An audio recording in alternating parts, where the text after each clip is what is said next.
I was like, oh, I want to be a billionaire. And then I found out making $5,000 is hard. And I was 19 years old, and I started building the business that I have today. And I had a number. I met a guy who owned a Cadillac dealership in Atlanta, Georgia.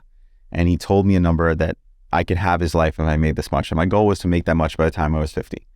And I was 27 years old, and Justin's career had started to explode. And my accountant called me, and another commission had come in.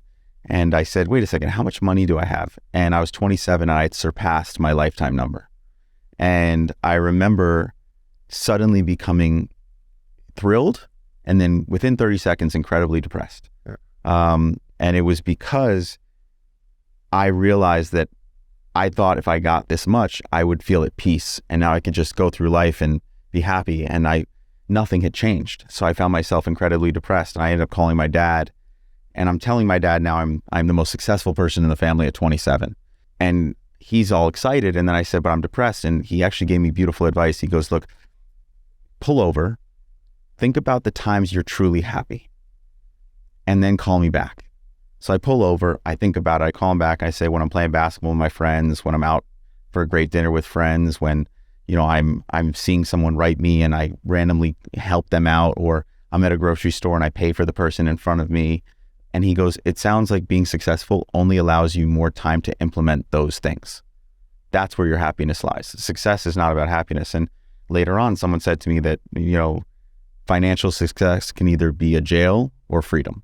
And it's how you treat it. So I think the more successful you are, if you're willing to do the self-work with the liberty of not having to worry about a mortgage, with the liberty of having the time to put yourself first at times, you'll be far happier at an earlier age than I was, because even though I had that perspective, I then continued to build my life based on a narrative that I'd given myself of what it had to look like for me to love myself. And that's how I built, I don't want to be long-winded here, but I built Scooter. And it wasn't until 39 years old that my personal life went into turmoil, and this narrative that I had built for myself of the success, the perfect marriage, the perfect life, this example to the world, suddenly it came crashing down, and I was forced to do the self-work that made me understand that real happiness is being okay with what we talked about earlier, with your mess, being okay that you're not okay. And I think that you're asking those questions, and I think we're all on a process to figure that out. First question, when you called your dad and told him at that moment, what were you looking for? We've spoken before about my relationship with my father, and I always seek his pride and satisfaction and approval. What did you want him to say when you called him to tell him about your number? Look, I think it's a lot easier at this perspective in my life to know what I was looking for. I think I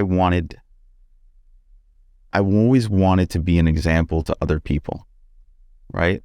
And that seemed like a good thing, because then I would give to charity, and I would build a big business, and I would have this perfect life, and I would, say to my dad, look how successful your son had become, even though he was a college dropout and you were so worried about him.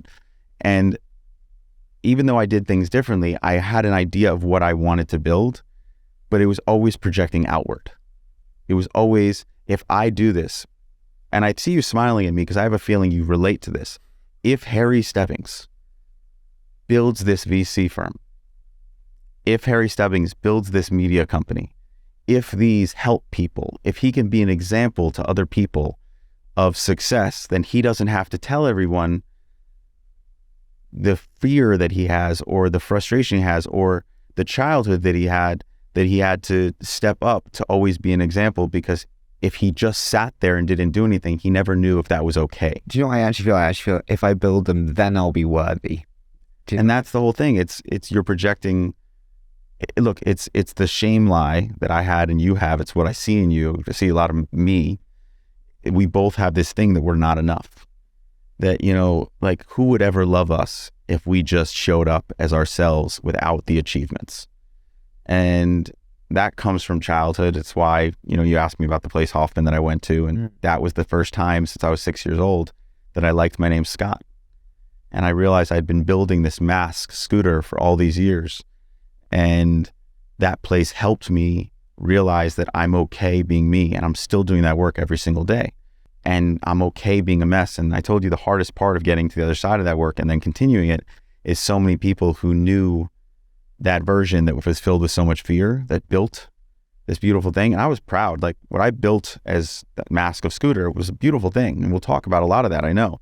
And I'm very proud of that. But you deserve to have both. You deserve to have the version of you that's tough out there, that's achieving and everything else, but you also deserve to have that inner child